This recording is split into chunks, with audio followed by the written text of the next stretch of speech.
And welcome to Daily Revelations. Thanks for joining me. And continuing this series on worship is. And I showed you this really long list a couple days ago when I did my last video about all the different words that we can look up and see that define or used as the word worship and translated into the English language as worship. So yesterday I started doing research on just one word. There's 47 instances of this word in the New Testament. Only one of them, though, is translated worship. All the other ones are translated heal. And the word that I'm talking about is called therapeuto. It's the Greek word therapeuto, and we use it in our word therapy. So what does the Bible have to say about this word? Well, the majority of it is used in the Gospels. There are instances used in Acts. There's nothing else used throughout the Old Testament until we get to Revelations. And it only happens twice in Revelations. And in the two instances in Revelations, it's used by Satan as a deception to follow a false god. So we don't want to talk about that because that's really not related to worship. We want to focus on the other instances, and really the one where the word worship, it was translated to. And so I'm going to read that to you. That's from Acts 17.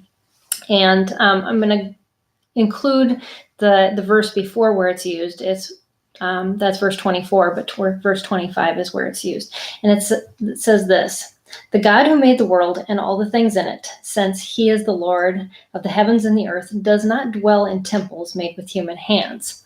That's verse 24. Now this is where it's, "Nor is he worshipped by human hands, as though he needed anything, since he himself gives to all people life and breath and all things." That word specifically, when you go back to the meaning of it in the translation, means to cure physically as well as spiritually. What that verse says is, through our own working, we cannot heal, restore, cure God. God's perfect. He doesn't need our help. What we do to worship him doesn't change God at all. It changes us. And every other instance of this word used through the New Testament, except for in Revelations, is used how God comes into other people's lives, and he heals them physically and spiritually. And Jesus' whole ministry was about that. And then he gave that same power to the apostles and the disciples and said, "Go out, preach the good news, and heal the sick. Heal them spiritually, heal them physically." And it's a therapy. It's a therapy to our souls and to our lives as we come to God and when we worship him. And so I went through and I made a lot of notes about different things that were related to these instances of this word. And over again, I saw believe, come in faith, glorify God, follow him, come to him. These are the acts that we do to be in a place of worship, in a place where God can heal us, where he can physically heal us, he can spiritually heal us. We need to be open to what God wants to do in our lives and to be open to his therapy so we can really worship him. And worshiping is allowing him to do that in our lives through our faith and through our belief that he can.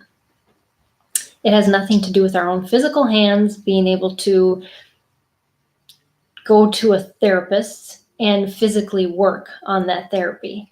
Instead, we come empty-handed. We come with nothing to give and nothing to do except to just lay it all down. And then God takes that and he heals us. So that is the whole meaning of how God works in that. And I wrote the summary in my notes. Worship is an act of service. It leads us to a wholeness of body and spirit. When we come in belief, we come in faith, We follow the promise of the gospel. So many times the preaching of the gospel was associated with healing and hearing truth.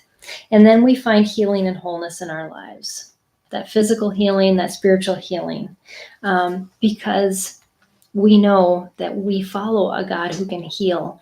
And we may not see it physically, but the eternal promise of that healing that will come in the end, that's what we have to hope for. If we can't rest in just what we see and what we do in the here and now. It's a bigger picture of God's whole vision of what his healing and his promises, his therapy to the world looks like.